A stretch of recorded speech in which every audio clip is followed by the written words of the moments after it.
Well, if you know the Easter story, you know where we're going. And we're going into a really, really, really rough, heavy place. But before we get there, a few other things happen at this Last Supper. Jesus gives his disciples a bunch of instructions. They're kind of not what they're expecting. I think it still falls in that disappointing place where it's like it maybe took all of dinner to get to the place where they realized, I don't think we're going to be picking up our swords, and I don't think we're going to be going to defeat Rome the way we thought or the way we had hoped. So there's this disappointment, but beyond the disappointment, we have these two stories that are buried in here. They're not really buried, they're in there. One is Judas betrays Jesus. That is heavy and hard, and I think it resonates with us even more and more deeply as we get older and we have deeper betrayals that have happened to us. It's hard to even hold space that a person would do this to our God, but also their leader, their rabbi, and the person they said was their king. It's just really, really heavy. So we move from a spirit of disappointment into despair. And we've got this betrayal. We've also got an interesting story about Peter where Jesus says, okay, you're going to betray me too. And Peter's like, no, I'm not. And he goes, yes, you are. And they go back and forth in a little bit of a jockeying match. And Peter never really acknowledges that he would or could betray Jesus.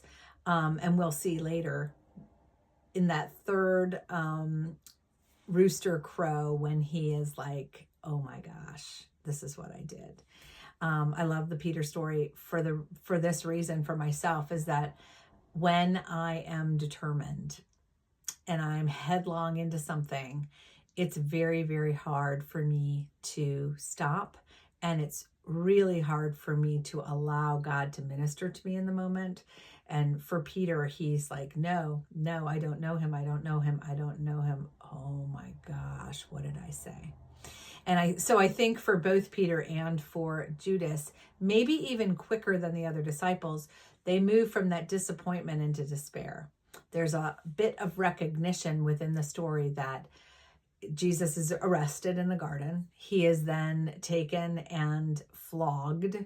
He is then taken in front of Pilate, and we are seeing this sort of unexpected turn of events that the innocent guy gets sent on to the next level of death, and the very guilty guy, Barabbas, gets set free. And the very people who were celebrating in the streets, laying down, covering the road to honor the man called Jesus, are now calling to crucify him.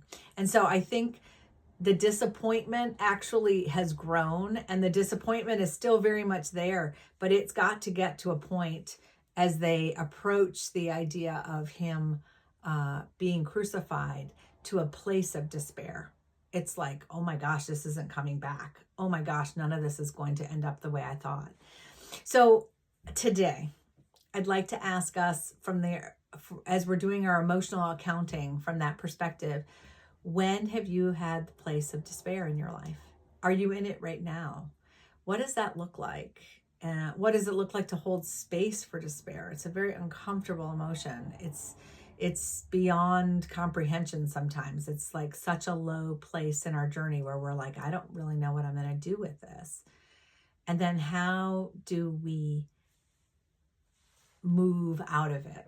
And we're going to see what Jesus' story does and how we move out of it. But before we're moving out of it, I think we need to hold some space for the despair. When have we felt it before? Are we feeling it right now? Identify what it is.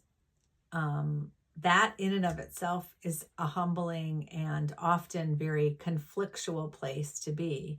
And then it takes some reckoning with God, where we have to say, God, this is where I am in despair. This is where I am not believing. My faith is not pushing me through this tribulation or this trial, and I'm feeling defeated. And I think it's in that moment of acknowledging the place of desperation and despair, that we can reach out and ask for our Savior to save us. But for this moment, take a moment to actually take the time to figure out what despair looks like in your life.